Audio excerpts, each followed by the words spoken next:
quand les gens, on arrive à capter les institutions de l'État comme ils l'ont fait, se mettant en 4, 5 ou 3 institutions, vous croyez qu'ils font les choses pour faciliter l'évolution, pour la mise en place des institutions? On a pris 2 mois pour identifier la majorité, former le gouvernement et tout ça. La première erreur qui a été faite, et je l'avais dit sous Kabila, lorsqu'il a désigné Modeste Bahati comme informateur pour la formation du gouvernement FC, etc., FCC. La disposition de l'article 78. À l'alinéa premier, il est dit le président de la République nomme le Premier ministre au sein de la majorité parlementaire après consultation de celle-ci. Mais ça se fait quoi? Ça se fait en les jours, en une séance. On ne prend pas des journées entières où on se consulte. L'alinéa 2 dit si une telle majorité n'existe pas, le président de la République désigne une personnalité afin d'identifier une coalition qui puisse constituer une majorité. On n'a pas besoin de 2 mois pour identifier une majorité. Et même là, on n'avait pas besoin d'informateurs. Je l'avais dit à l'époque, je l'ai dit encore maintenant, on n'avait pas besoin de ça. Vous savez, ces gens sont allés aux élections comment? Tous affichaient l'union sacrée de la nation. Tous affichaient la vision du chef de l'État. Mais quand ils vont aux élections, après les résultats, ils ont fêté en disant l'union sacrée a raflé sa majorité. Il y avait une majorité. Plus de 400 élus. Oui. Maintenant, il faut les identifier encore. Mais il faut encore les identifier. Donc la nomination d'un informateur n'était pas nécessaire. Augustin Kabouya, je le connais, on s'entend très bien. Je suis désolé, mais il n'avait pas à être nommé là-bas. Alors le problème, c'est que lui a fini son job. On a nommé le premier ou la première ministre. Il a dépassé 1 mois maintenant, sans gouvernement. Et là, on nous dit encore que c'est la Constitution. Prenez les dispositions de la Constitution qui concernent le gouvernement. On vous dit que le gouvernement est composé du Premier ministre, et toute la composition, on le sait, et la formation du gouvernement doit tenir compte de la représentativité nationale. Ça s'arrête là. Et qui juge de cela? C'est le Premier ministre et le Président de la République. Il n'y a aucune disposition, autre disposition, qui contraigne le Premier ministre ou le Président de la République.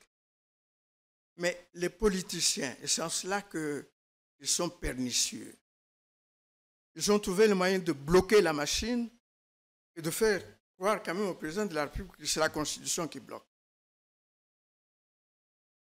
Qu'ils disent, même les professeurs d'université qu'ils consultent, qu'ils poussent en avant, qu'ils montrent telle disposition empêche le président d'avancer ou le Premier ministre d'avancer. Mais quand telle disposition. Mais quand on dit constitution rédigée à Kigali, le président a dit qu'il faut donner à la RDC une constitution digne de son nom. Parce que c'est là où digne de ce pays. L'avocat dont on parlait tout à l'heure disait que les archives, non, le manuscrit de cette constitution se trouverait à Kigali. Vous qui avez participé à sa rédaction, dites-nous ce que vous en savez. Mais lui, il n'y a que lui qui peut expliquer ses fantasmes. Je crois qu'il est à la recherche de quelque chose. Il se fait toujours appeler, j'ai vu les textes, il se dit toujours maître tel et tout ça. Il n'est plus avocat, il n'est pas avocat. Il est doctorant. Et donc, je ne sais pas ce qu'il est. En tout cas, il n'est pas avocat. S'il était avocat, il a été radié, donc il n'est plus avocat. Et donc, Kigali, son influence sur la constitution congolaise et le juridisme que vous avez mis dedans. Parce que là, il parle d'un rapport officiel de l'ONU. Dites-nous, mais prof Mampouya. Je vois qu'il a reproduit un extrait d'un rapport du secrétaire général qu'il attribue au bureau du secrétaire général. Ça n'existe pas. C'est le rapport du secrétaire général. Et les documents officiels des Nations Unies ont une codification par laquelle on les présente et on les cite. tous les documents officiels des Nations Unies. Là, il a pris un extrait, il ne l'identifie pas bien, il donne la date, mais un extrait parlant de quoi? Parlant de la formation de l'armée, mais ça, ce sont les suites de Sun City.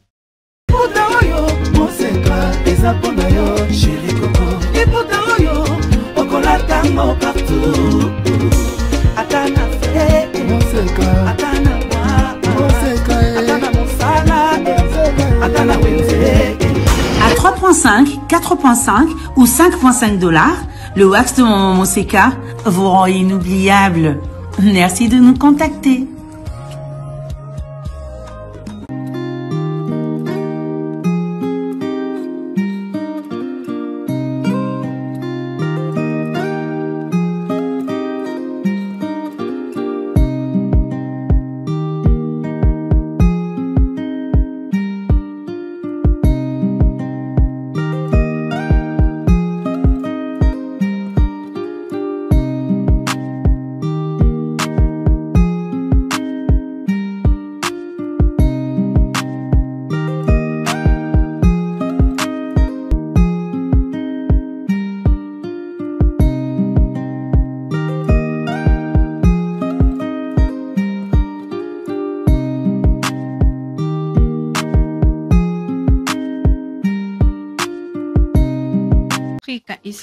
Nous faisons du soleil, de l'électricité.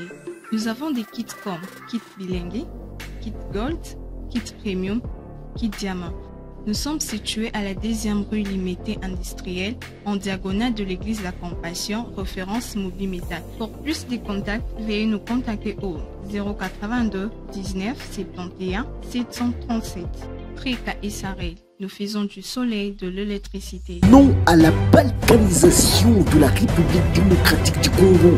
Le Congo restera un et indivisible.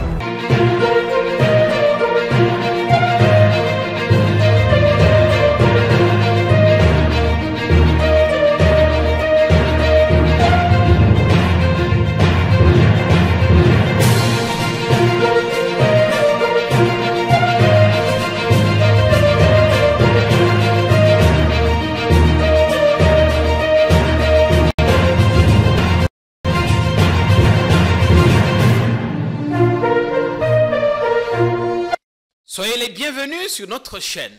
Vous êtes sans doute nombreux à attendre cette émission que nous avions annoncée depuis quelques heures. Nous reviendrons sur le débat qui empoisonne actuellement la scène politique. La Constitution. Ceux qui tiennent ou qui sont défenseurs de la thèse, de la modification de la Constitution ou de son changement vont jusqu'à dire que l'actuelle constitution a été rédigée au Rwanda, que Paul Kagame en garderait même le manuscrit. On est amis du juridisme et tout ça pour permettre aux ennemis du Congo, en passant par Kagame, de contrôler le Congo. Et cela sans compter ce que le président a dit lui-même, il attribue à la constitution tout le retard accumulé. Il faut rappeler qu'aujourd'hui, il a 108 jours depuis la prestation, sa prestation de serment pour le 2e mandat. S'il n'y a toujours pas de gouvernement, du bureau définitif de l'Assemblée nationale, l'on attribue ça, la faute à la Constitution. D'où il faut la modifier, la changer. Le président a annoncé qu'il mettra en place une équipe multidisciplinaire pour réfléchir sur un texte qui pourrait être proposé au peuple. La question: est-ce opportun aujourd'hui qu'on modifie cette constitution ou qu'on la change? Faut-il basculer dans la 4e République? Quelles sont les vraies raisons aujourd'hui qui pourraient justifier une quelconque modification ou un quelconque changement de notre constitution? Pour mieux comprendre et répondre à toutes ces questions, on a fait venir l'un de ceux qui ont rédigé cette loi fondamentale. Même si par la suite, il s'était retourné contre le texte et avait appelé à son boycott. Le professeur émérite Auguste Kanonka Tchabou. Bienvenue sur notre plateau. Merci bien, Jean-Pierre. On est content que vous soyez là, professeur. Oui, même si je me fais rare, je crois Oui, justement. Il y a des événements qui m'appellent. Oui, il y a tellement de choses, tellement de sujets. Et quand on vous appelle, vous n'êtes pas joignable. Non, mais là, je suis joignable. J'ai été joint. Vous êtes une de ces éminences, une de ces personnalités qui éclaire l'opinion. Chaque fois qu'il y a des sujets qui suscitent controverses et fantasmes. Et ce matin, on est vraiment content de vous recevoir parce que le débat chauffe dans le salon, sur le plateau de télé. Et jusque-là, chez nous, on n'a pas trouvé mieux que vous pour éclairer la lanterne de l'opinion. Il faut rappeler en passant que vous êtes professeur émérite. Vous avez longtemps enseigné en France, à l'université de Kinshasa. Consultant, beaucoup vous consultent au regard de la forte expérience que vous avez. Et vous avez participé à la rédaction de la Constitution du 18 février. Oui, tout à fait. J'y ai participé, je n'étais pas ici, je n'ai pas pris position entre les partisans des uns ou les adversaires des autres. Oui. Moi, j'étais en France quand un organisme international commandité par le Sénat m'a recruté pour le compte du Sénat. OK. Et pour accompagner la commission constitutionnelle du Sénat dans la rédaction de l'avant-projet. L'avant-projet. La Constitution. Donc, je suis venu à cette période-là et la commission s'est réunie dans la banlieue de Kisangani. C'est là qu'on se trouvait. Bon, c'est comme ça que j'ai participé à ça. Bien sûr, quand j'ai appris que c'était pour cela, je me suis préparé en conséquence. C'est-à-dire que je m'étais dit c'est une occasion d'introduire des innovations, notamment qui ajouterait un peu plus de démocratie dans le fonctionnement de nos institutions, de démocratie et d'éthique, de moralité. Parce que je sais que la conception traditionnelle congolaise de la politique, c'est qu'elle n'a rien à voir avec la morale, elle n'a rien à voir même avec le droit, etc.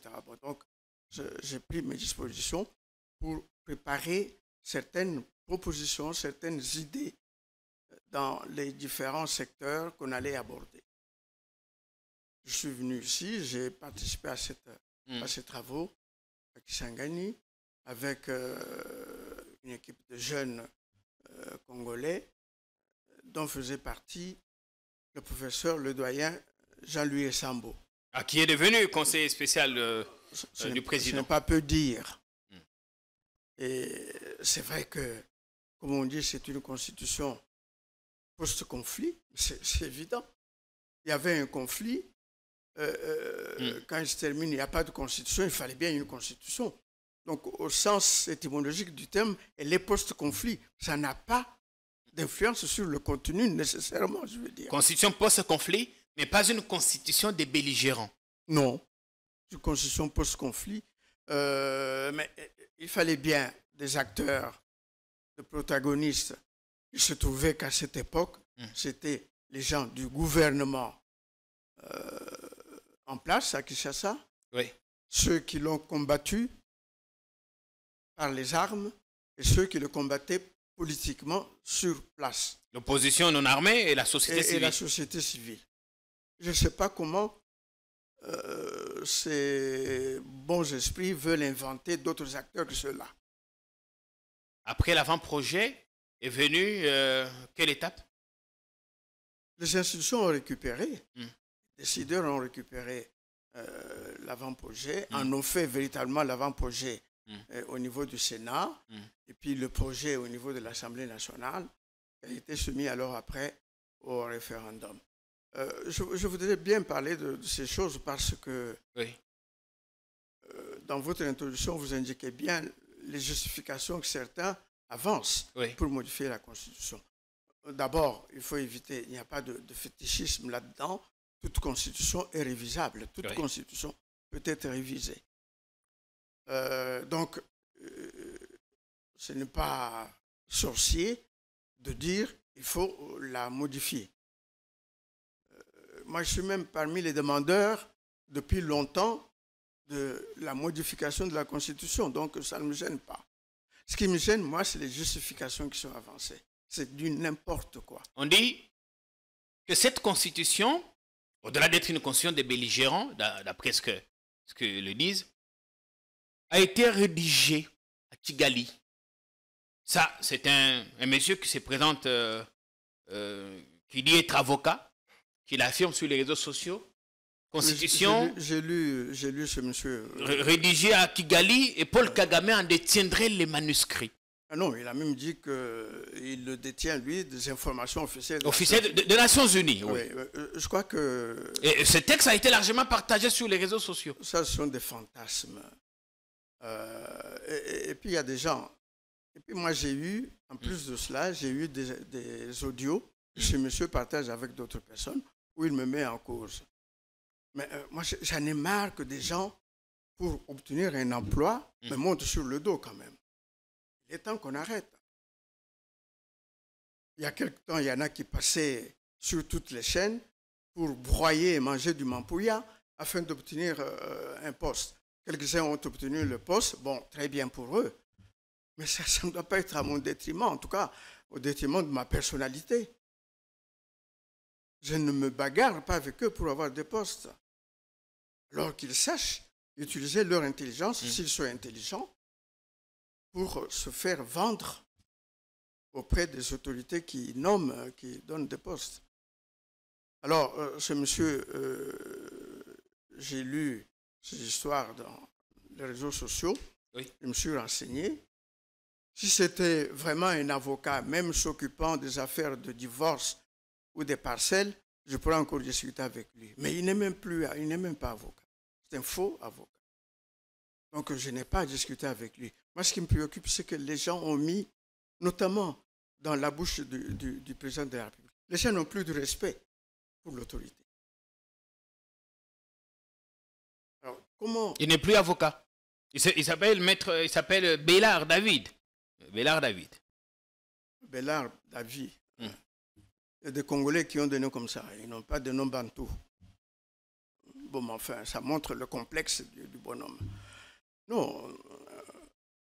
Alors, moi, je suis désolé que des gens mettent dans la bouche du président de la République ou dans son esprit certaines inepties qu'il croit être justification. Et parfois, c'est venu des professeurs des universités. Hein, ce n'est pas seulement des savants des réseaux sociaux. Des professeurs des universités qui ont avancé des histoires sur cette constitution. Quelques-uns avaient juré sous Kabila que c'était la meilleure constitution, il ne fallait pas y toucher. C'est parce qu'ils suspectaient Kabila de vouloir violer la constitution et de vouloir la changer à son profit. Aujourd'hui, on estime tout d'un coup qu'elle est devenue mauvaise. La meilleure du monde entier. Aujourd'hui, elle est devenue la plus mauvaise. Alors, les gens qui les écoutent devraient leur demander, mais expliquez-nous un peu.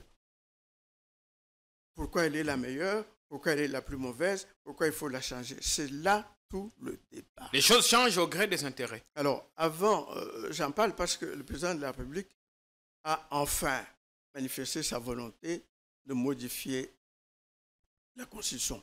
Peut-être même pas par une simple révision. Modifier ou la changer? La changer carrément parce qu'il dit une Constitution propre, digne de ce pays. Oui. Ce n'est pas une Constitution digne de ce pays, ce que ça signifie. Peut-être que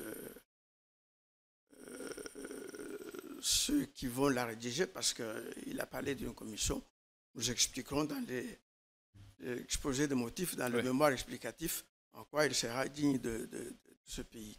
Mais avant lui, déjà avait parlé, en disant, vous voyez, ça traîne, la formation du gouvernement, etc.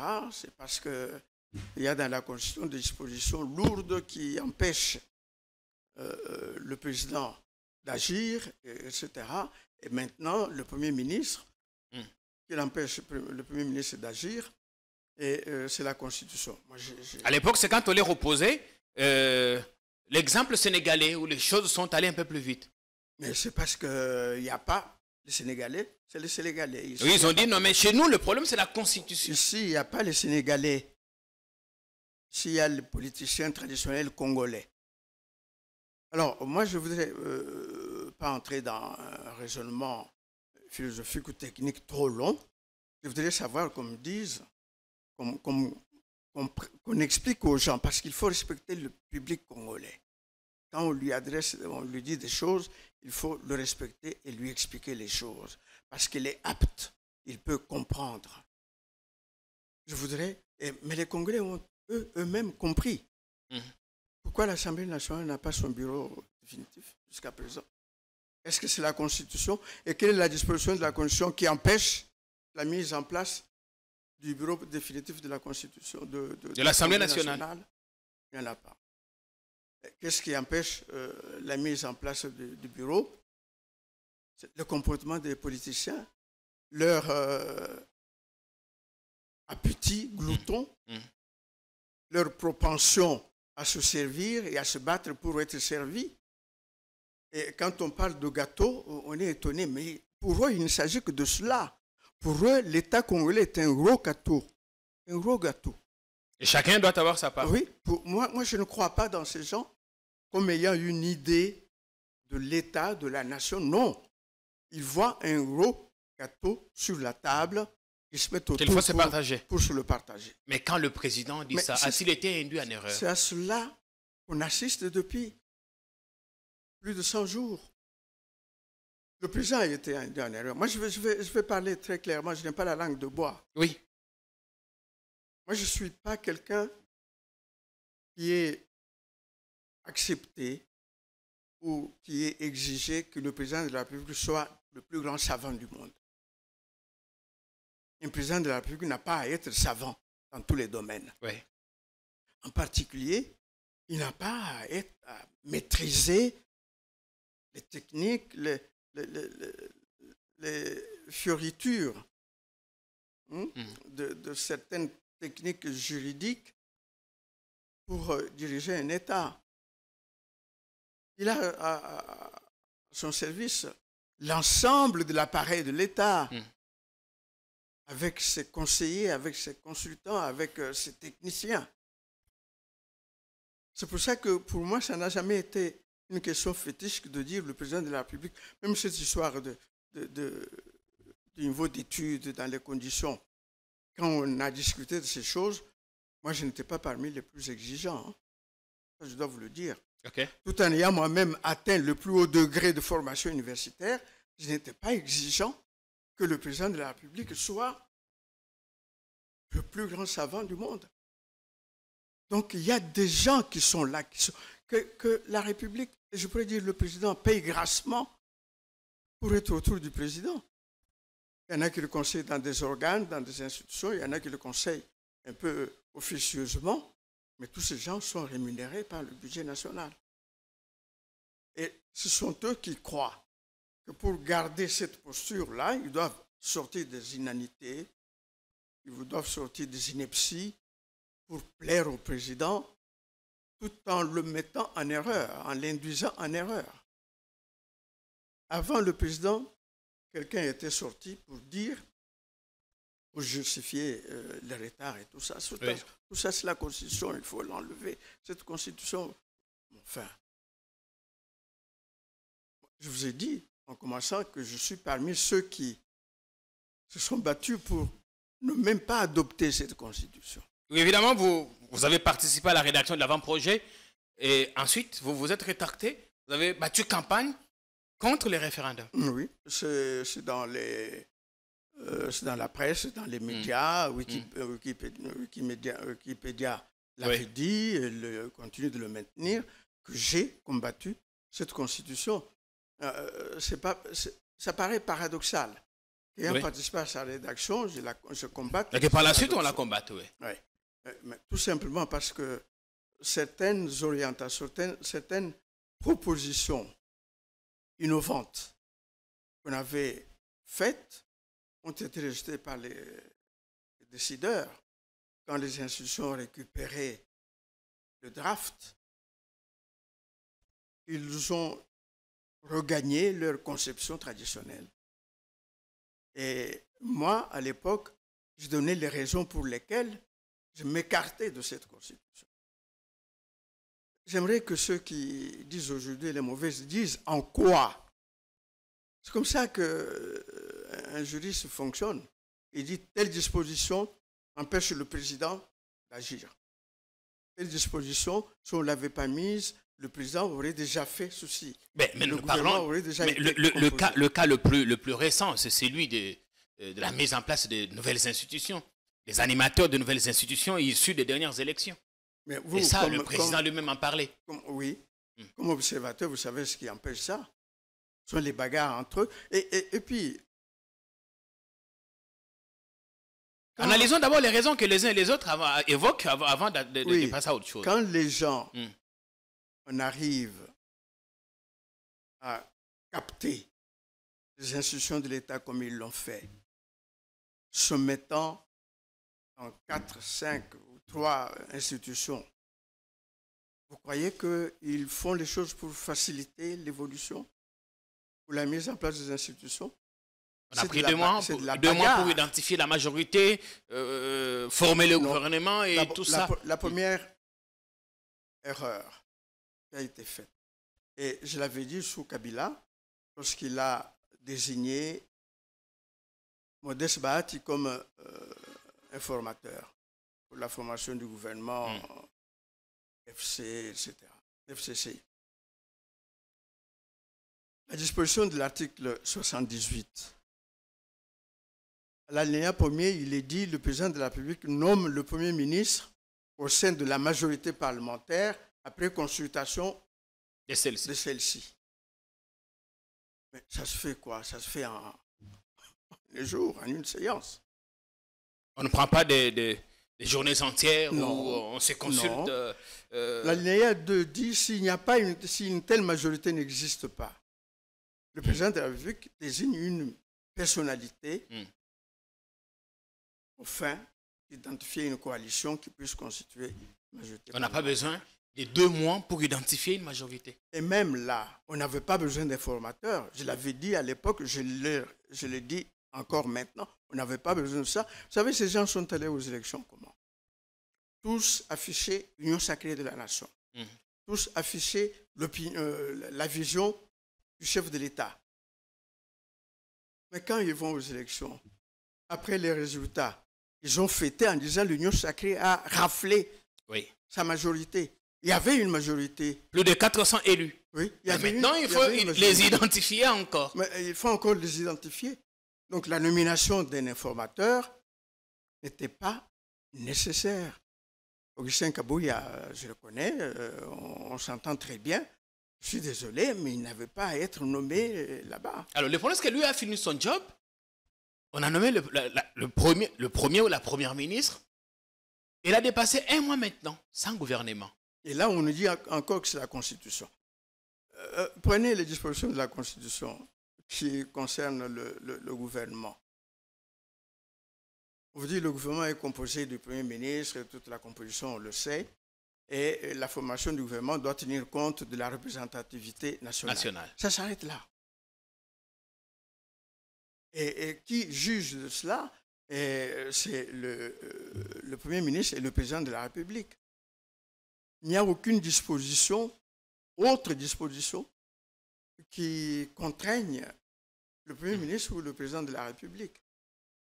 Mais les politiciens, et c'est en cela qu'ils sont pernicieux, ils ont trouvé le moyen de bloquer la machine et de faire croire quand même au Président de la République que c'est la Constitution qui bloque. Qu'ils disent, même les professeurs d'université qu'ils consultent, qu'ils poussent en avant, qu'ils montrent telle disposition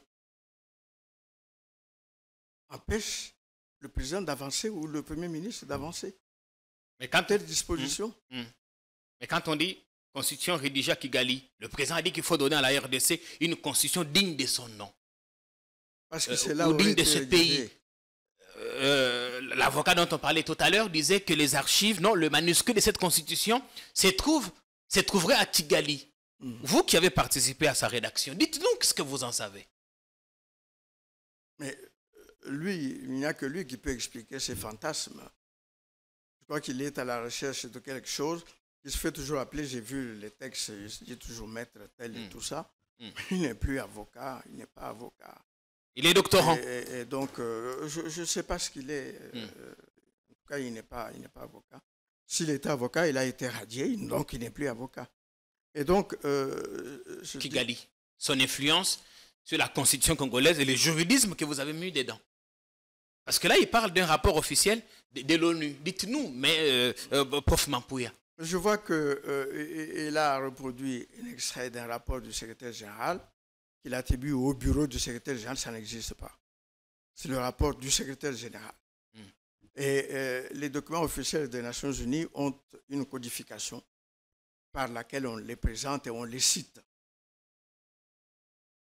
Hein, tous les documents officiels des Nations Unies. Là, il a pris un extrait, il ne l'identifie pas bien, il donne la date, mais un extrait parlant de quoi? Parlant de la formation de l'armée. Mais ça, ce sont les suites de Sun City. Il prend les textes concernant les suites de Sun City, comment mettre en place un gouvernement d'union nationale, comment mettre en place une armée nationale intégrée, etc. Moi, je n'étais pas à Sun City. Hein. Peut-être lui y était. Moi, je n'étais pas à Sun City. Mais ce qui s'est passé, je le sais et j'en tiens compte dans mes analyses. C'est à Sun City qu'il y a eu cet accord. Et la constitution des belligérants, c'est la constitution de transition qui a été élaborée à Sun City entre les belligérants. Ils l'ont amenée ici pour qu'elle soit adoptée d'une manière formelle. Il ne faut pas confondre cette constitution-là, qui était la constitution de transition, et celle du 18 février. Celle du 18 février 2006. Les gens font toujours cet amalgame, je ne comprends pas. Comment même la plus petite intelligence peut amalgamer comme ça une constitution de transition et la constitution définitive fondant la Troisième République. Franchement. Ou c'est la mauvaise foi ou c'est de l'ignorance. Mais quand on ignore, on cherche à connaître. Alors, comment expliquer que les mêmes qui ont dit hier que cette constitution était la meilleure viennent nous dire aujourd'hui que c'est la plus mauvaise de toutes? Ils sont prêts à aller proposer des changements. Ils ne sont pas crédibles. Des gens qui disent ça, ils ne sont pas crédibles, tout simplement. Et je crois que le président de la République, en formant sa commission, devrait y réfléchir par cette fois. Hein, des gens qui ont hier dit que c'était la meilleure constitution, aujourd'hui ils vont être parmi ceux qui vont proposer une autre constitution parce que celle-là est devenue la plus mauvaise. Il y a quelque chose qui n'est pas convaincant. Il semblerait qu'il y a déjà un texte qui aurait été rédigé, on a cité quelques noms, pour l'instant on n'en a pas la certitude, mais professeur, pensez-vous aujourd'hui qu'il y a nécessité de réviser cette constitution? Parce que vous étiez opposé contre son vote, contre le référendum. Et si oui, quelles sont les dispositions qui peuvent être retouchées? Et pourquoi vous étiez-vous opposé pendant qu'on sait que vous avez participé à sa co-rédaction? J'ai dirigé cette année un séminaire de DEA, la faculté de droit, un séminaire de DEA de droit constitutionnel. Au moment où cette problématique a été lancée dans l'opinion, ça venait de partout, il faut changer la constitution, modifier la constitution, ça venait de partout. On s'est dit, comment trouver les voies par lesquelles consolider la démocratie? Oui. Parce que le changement doit consister en cela. Si on change une constitution, c'est pour améliorer. Alors, il faut faire attention. Améliorer les institutions de l'État, c'est autre chose que donner satisfaction aux appétits des politiciens. Il y a lieu de distinguer les deux choses et de ne pas sacrifier l'intérêt général de la nation et de l'État au profit des intérêts particuliers, gloutons des politiciens. Je vois que tous ceux qui parlent de modifier la Constitution font les choses pour plaire à ce qu'ils croient être la volonté du chef de l'État. Je dis, je n'ai pas de langue de bois. Oui. Ce qu'ils croient être la volonté du chef de l'État. Parce qu'il a exprimé ouvertement. Oui, mais il n'a pas dit exactement. Il y a quelques points sur lesquels il a souhaité la modification, la nomination des gouverneurs, le mode d'élection des sénateurs, etc. Est-ce qu'on est basculé dans un présidentialisme inédit? Mais on est déjà, vous parliez de la 4e République, pour moi, on y est déjà. Il y a une 4e République pratique qui n'a rien à voir avec la République qu'il y a dans la Constitution. Ça, bon, laissons ça de côté. Mais, comment ça? Mais pour toutes les contorsions qui ont eu lieu dans l'application de cette Constitution, on n'est plus vraiment dedans. Et donc, si l'objectif est de donner satisfaction à la propension naturelle de l'homme politique, alors on est à côté. On est à côté. Et le président, même cette histoire des gouverneurs, oui. Il faut qu'on dise au président que décider de la nomination des gouverneurs au lieu de leur nomination remet en question toute la structure de la Constitution, la conception même de base de la Constitution. La classe politique congolaise, et ça depuis 1960, s'est toujours bagarré autour de l'idée qu'il faut donner à la forme de l'État. Et vous savez qu'en 60, il y avait cette opposition entre les unitaristes et les fédéralistes. La seule période où il y a eu un débat d'idées.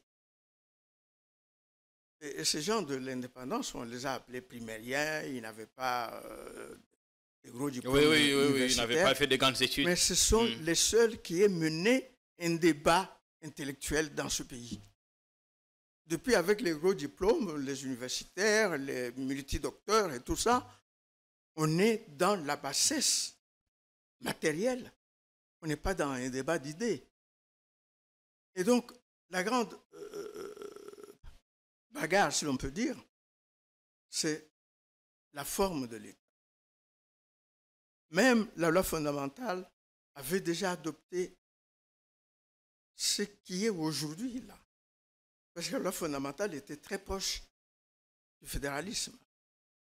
Et depuis, on a continué cela, du verbe avatar de ce fédéralisme composite, avec la distinction entre l'État et les provinces. Et quand on donne l'autonomie aux provinces, c'est une autonomie organique, c'est une autonomie de fonctionnement, c'est une autonomie financière, administrative, eh bien, il faut la respecter. Quand elles ont l'autonomie, on ne nomme pas leurs autorités. Ce sont des autorités locales qui émanent des peuples de ces entités. C'est ça l'esprit de base. Et quand on trouve que cette pratique, enfin, ce système a prouvé ses limites, des gouverneurs qui sont en contradiction permanente avec les assemblées provinciales, ils sont déchus de temps en temps. Comme d'autres, faut-il penser même à la suppression de certaines institutions? Est-ce que ça vous surprend qu'il y ait cette bagarre entre les gouverneurs et les... Parce que, en quoi consiste le jeu politique dans ce pays? Un jeu d'intéressement, de corruption, d'intéressement, etc., de clientélisme. On ne respecte pas l'institution, on voudrait soumettre ceux qui sont dedans par la voie de la corruption. Ou alors ceux qui sont dedans, qui ne comprennent pas grand-chose à leur propre institution, ne veulent se manifester que pour manger. Et pour manger, il faut que le gouverneur fasse cela. Ils oublient que le gouverneur est soumis à des règles, à des procédures, et qu'il ne peut pas faire n'importe quoi. Et du coup, ça bloque le développement de certaines entités. Mais ça, c'est le politicien congolais. Ce n'est pas la Constitution. Parce que ça fonctionne ailleurs. Et alors, nommer quelqu'un qui dépendrait du président, serait-il une meilleure façon de répondre? En même temps, il y en a qui, dans le même débat, exigent le fédéralisme. Maintenant aussi. Vous savez ça. Alors, c'est l'extrême de l'autonomie des provinces, le fédéralisme. On ne peut pas critiquer ce que vous dites là et vouloir le fédéralisme. Ça dit qu'il faut savoir réfléchir, effectivement. Ce n'est pas aussi simple que ça. Mais 18 ans après, oui. Vous avez dit vous-même que toute constitution prévoit un mécanisme de sa révision, c'est la modification, et ainsi de suite. Tout à fait. Qu'est-ce qu'il faut faire de façon concrète? Parce qu'il n'y a pas que ça. J'ai dirigé donc un séminaire dans ce sens. Et les apprenants ont ouvert des orientations, des pistes argumentées, documentées pour tel problème, aller dans tel sens, sont allés jusqu'au profil des hommes politiques, des dirigeants, aux critères de sélection ou d'élection des dirigeants, etc. Parce qu'effectivement, la critique était telle qu'on voyait les choses. Enfin, on était à une période où on se battait partout. Quand on faisait ce séminaire, partout il y avait des batailles entre les politiciens, tous ceux dont la seule vision, la seule intelligence, c'est celle de la vision du chef de l'État. Ils ne savaient même pas définir. Hein? Rien que ça. Vous savez, dès ce moment-là, tout peut déraper. Et on a donc trouvé des orientations. C'est pour ça que pendant toute l'année, on a fait cet exercice et avec des orientations bien données, contradictoires, bien évidemment, parce que c'est des groupes, ils sont pas, on n'est pas dans la pensée unique là-bas. Mais or, les gens de la classe politique se mettent eux-mêmes dans la pensée unique. Et nous verrons que s'ils dominent le processus de l'élaboration de la Constitution, on va voir sur quoi on va déboucher. On va déboucher sur un recul terrible de la démocratie et des droits de l'homme dans ce pays. Parce qu'en Donc, face, il faut faire attention. l'opposition dit qu'on voudrait changer le mode de l'élection du président de la République qui passerait du suffrage direct au suffrage direct.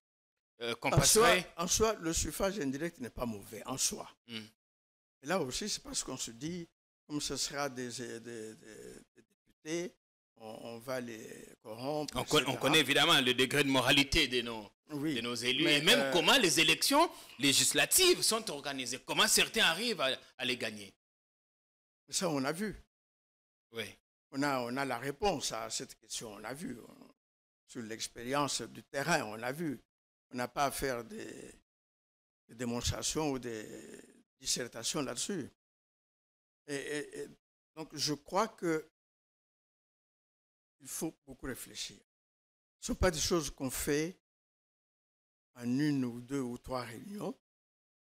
Une commission appointée, dont les membres vont croire que si on les a acceptés là-dedans, c'est pour aller le sens de ce que veut le président. Ils ne connaissent pas, le président n'a pas dit tout ce qu'il veut dans tous les domaines.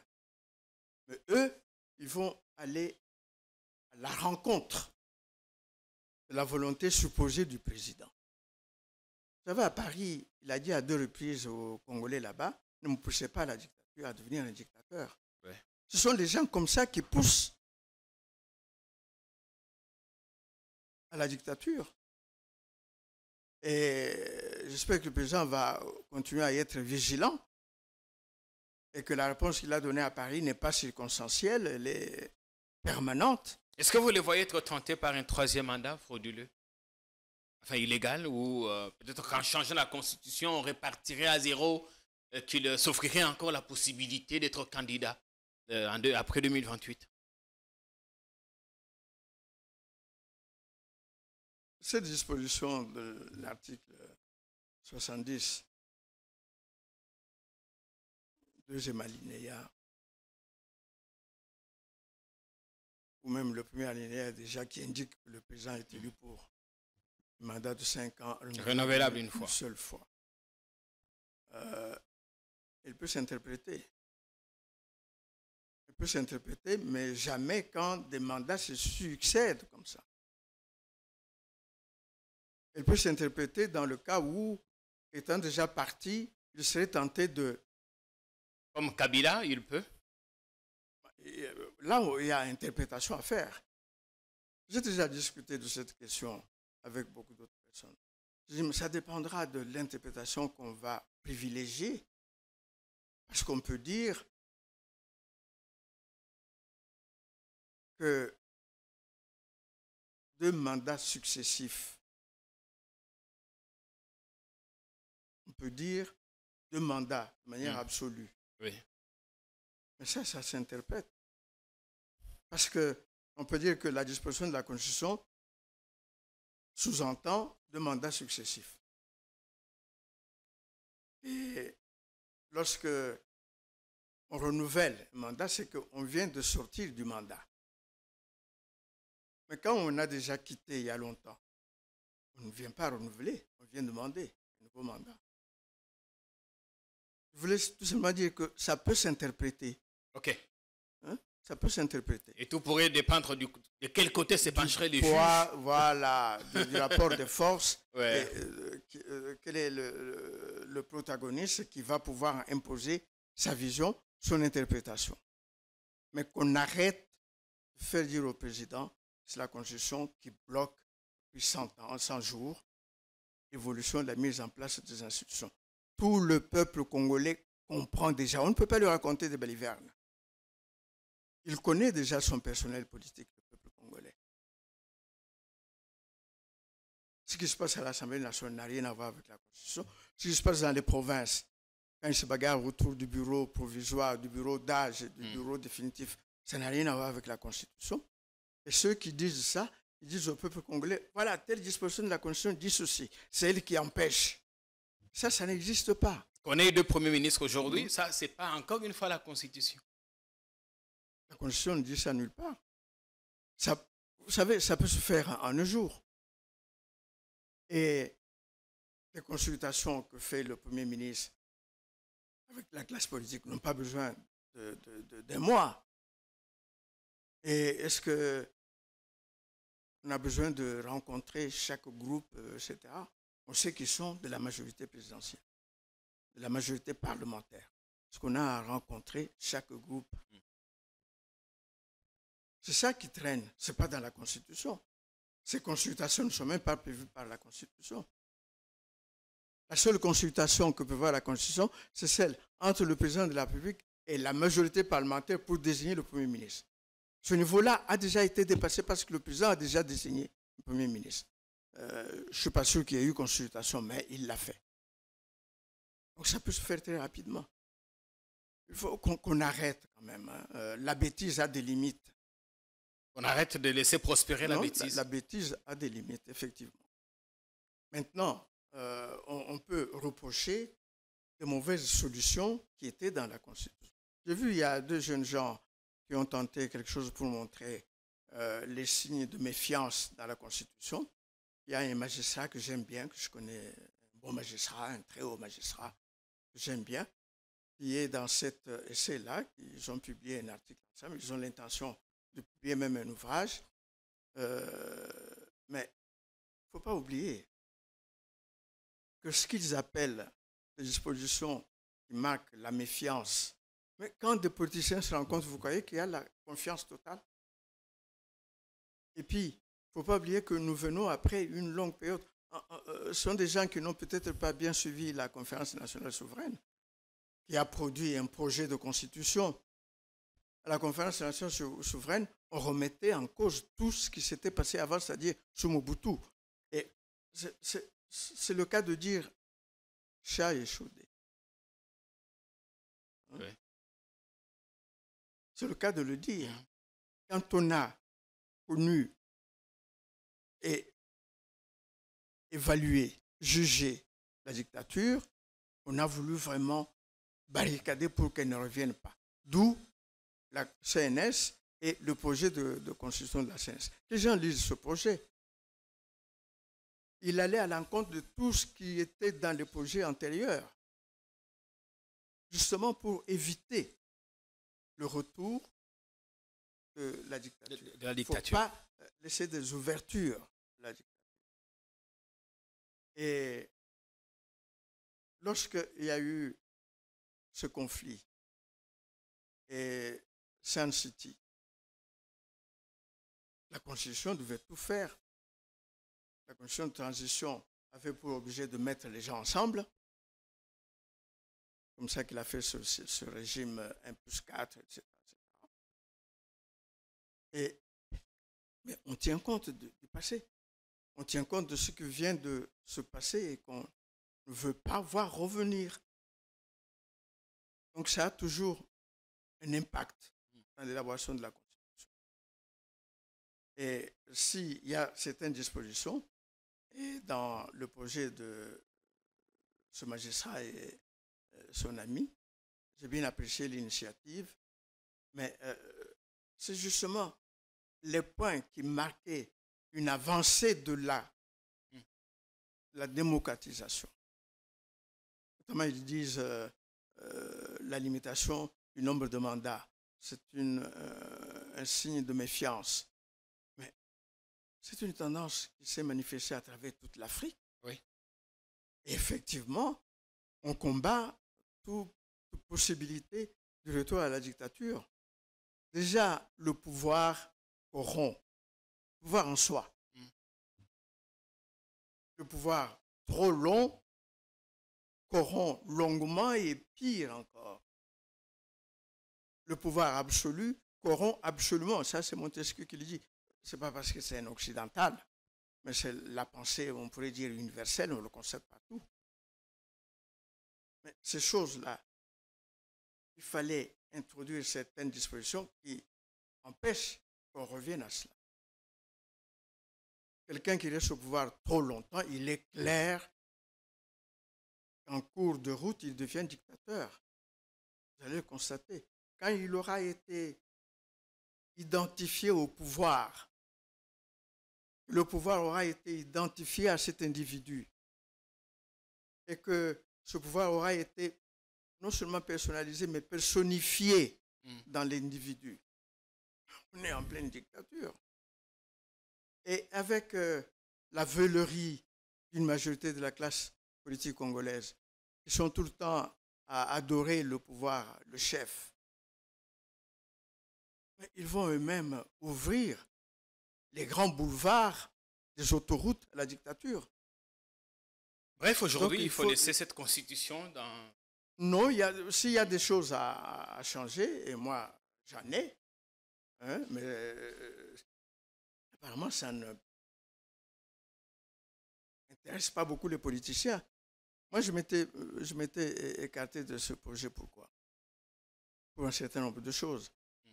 La super-présidentialisation du régime, parce que quoi que l'on dise, il y a un premier ministre et tout ça, mais le pouvoir, on ne le voit que dans le président de la République. Oui. Pourtant, c'est le Premier ministre qui gère l'action publique. Qui est le soi-disant chef du gouvernement. Le chef du gouvernement. Ouais. Et en fait, c'est le gouvernement qui détermine la politique de la nation en concertation avec le président. On n'a pas mis cette disposition au chapitre président de la République, on l'a mise au chapitre gouvernement. C'est le gouvernement qui est l'autorité de détermination de la politique de la nation, mais en concertation avec le chef de l'État. C'est dans la Constitution. Pourquoi on oublie de lire? Mais qu'est-ce qui se passe? Tout le monde, y compris le Premier ministre, se met au service de la vision du président de la République. Et on vous dira, c'est parce que le président est élu au suffrage universel. Le mode d'élection ne détermine pas le contenu des prérogatives et des pouvoirs. Vous voyez, j'en parle à l'aise parce que c'est des idées permanentes. Ça n'a rien à voir avec la conjoncture, avec les circonstances qu'aujourd'hui, c'est le président Félix qui est là. Je le disais du temps de Kabila, et la fois que j'ai rencontré le président Kabila, je le lui ai dit. Et puis c'est la logique même, c'est l'intelligence. laissez quelqu'un au pouvoir trop longtemps, il est clair que la tendance est qu'il devienne le dictateur de la maison. Et si en plus de cela, comme je vois certains thuriféraires le vouloir maintenant, concentrer le pouvoir entre les mains du président, alors que je trouve que cette constitution en a déjà trop fait, mais il faut savoir ce qu'on veut. Et vous faites ça au profit de quelqu'un qui, toute sa vie, a combattu la dictature. Mais vous mettez dans sa tête que c'est pour son bien, c'est très bien, etc. Vous polissez les phrases et tout ça pour lui faire croire cela. Ce sont eux qui sont contre le président de la République. Si vous regardez aujourd'hui, prof, parce que nous intéressons, quel message avez-vous à lui adresser, le président? Non, tout simplement, il n'a pas tort de dire qu'il faut modifier la Constitution. Mais ils ne suivent pas les flatteurs, parce que comme on dit, les flatteurs vivent aux dépens. C'est lui ou de ceux qui les écoutent? Ils les écoutent. Ils n'écoutent pas les flatteurs. Parce qu'ils savent pourquoi ils font ça. Et ce n'est jamais, ils vont lui dire que c'est dans son intérêt, mais ce n'est pas dans son intérêt. Quel intérêt aujourd'hui, quelqu'un qui est né, qui a grandi dans la lutte pour la démocratie, aurait à devenir dictateur? Moi, j'aime bien la phrase qu'il a donnée aux gens à Paris. Ne faites pas de moi un dictateur. Qui ne l'oublie pas, cette phrase. Il n'y a pas que la colonie congolaise de Paris qui voulait qu'il devienne dictateur. Ici, il y en a plein comme ça, à commencer par une bonne partie de la classe politique. Ils font des choses sans y réfléchir. Le président fasse attention à cela. Que l'on voit sur quel point il est bon de changer cette constitution. Et ce n'est pas toujours bon que les changements se traduisent par l'accroissement des prérogatives et des pouvoirs du président de la République. On est dans un pays où, quand il y avait, moi je me rappelle encore, quand il y avait des adjoints, DGA, etc., il y a des conflits interpersonnels, on a supprimé les postes d'adjoints. Ce n'est pas comme ça que ça doit marcher. Bon, maintenant, on a remis ce genre de poste, mais c'est pour dire qu'on ne réfléchit pas beaucoup, on a la difficulté, on croit qu'elle est insurmontable, et il faut céder à la difficulté. Ce qui se passe dans les assemblées, il y a un problème de qualité des membres de la classe dirigeante. Qualité de ces membres. Quand on a une classe politique divisée en 1000 partis politiques, et puis un jour, vous voyez que ces 1000 partis politiques disent qu'ils n'ont qu'une vision. Il y a quelque chose qui ne va pas. Et quand vous leur demandez laquelle, celle du président de la République. Alors, laissez-lui sa vision. Vous êtes 1000 partis politiques, vous n'avez pas de vision. Vous allez même l'aider en quoi? Oui, on dit toujours, non, on soutient le président. On va l'aider à réaliser son... En quoi allez-vous? En quoi faisant, je posais la question. Franchement, il y a quelque chose, il faut vraiment réfléchir. On peut changer cette constitution. Moi, j'avais critiqué les options qui avaient été prises sur la responsabilité, la mise en jeu de la responsabilité des dirigeants politiques, le président de la République en particulier, etc. Parce que on m'a dit, mais tu es iconoclaste, le président, ce n'est pas n'importe qui, on ne peut pas le soumettre à la justice ordinaire. Pourquoi voulez-vous qu'il y ait 2-3 justices? C'est un citoyen avant tout.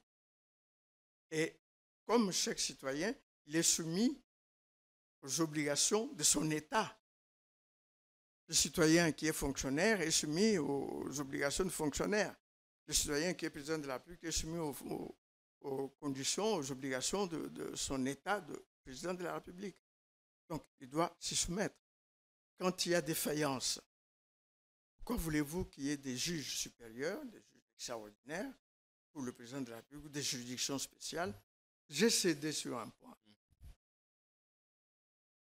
C'est moi qui ai proposé, ça n'a pas été beaucoup discuté après, que la Cour constitutionnelle soit le juge pénal du président de la République. Ça, c'est vous. Oui, j'ai cédé. Parce que non, il faut quelque chose de particulier. Le président, ce n'est pas n'importe qui. Moi, je dis ceci. Quelqu'un comme le président ou toute autre personne qui occupe un poste de dignité, c'est lui qui doit veiller à sa dignité. C'est lui qui doit être au-dessus de tout soupçon pour mériter cette dignité. Mais c'est lui-même la met à terre. Quelle dignité nous allons encore lui reconnaître?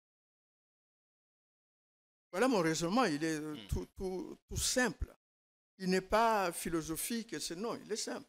Vous avez des choses à ajouter? Si on fait appel à vous dans cette commission multidisciplinaire pour ajouter ou participer à la rédaction de... Vous savez, je ne suis pas naïf. Hein? Comme chrétien, je fais confiance à tout être humain. Je ne suis pas naïf. Je ne vois pas que l'on m'appelle dans cette histoire. À cause de vos prises de position? À supposer même que le président, dans sa bonne volonté, se dise, tiens, pourquoi pas, il y en a qui vont s'occuper de l'en empêcher. Donc, je ne l'attends pas, ça. Moi, mon souhait, c'est que tout se fasse pour le bien de ce peuple et de cette nation. Et la nation, c'est également le fonctionnement d'un bon État démocratique et respectueux des droits de l'homme. C'est ça. Merci, prof. Et là, moi, je pourrais, si je vois les orientations, je pourrais m'engager pour la promotion d'un tel projet, mais tel que je vois certains venir précipitamment au portillon pour aller faire cette constitution, et les idées qu'ils ont quelque peu, ils ont quelque peu déjà trahi, je n'ai pas beaucoup d'espoir, et c'est pour ça que je voudrais plutôt compter plus sur la résistance, la force de résistance du président de la République. Non seulement j'ai beaucoup de respect pour l'autorité, mais également, ce n'est pas n'importe quel président de la République, c'est tout de même, je l'ai dit tout à l'heure, quelqu'un qui est un enfant de la démocratie, oui, qui n'a connu que ça, et auquel on voudrait aujourd'hui faire jouer un rôle antidémocratique. Il a exprimé son opinion, je voudrais dire qu'il renforce sa résistance à ces tendances-là. Merci bien. Merci bien, Jean-Pierre. Ça a été un plaisir pour nous de vous recevoir ici, de nous ressourcer à la bonne eau. Merci en tout cas d'être venu. N'hésitez pas de revenir quand nous aurons à vous solliciter la prochaine fois. Je suis disponible, même si je ne me rends pas toujours disponible. Oui, quand c'est de bonnes idées, je suis prêt à répondre. Merci. Merci également à vous. Vous avez pris le temps. Vous êtes sans doute rendu compte que ça valait la peine. On se retrouve ce soir pour notre production sur notre chaîne. Continuez à vous abonner, partager, faire des extraits. Comme toujours. Salut.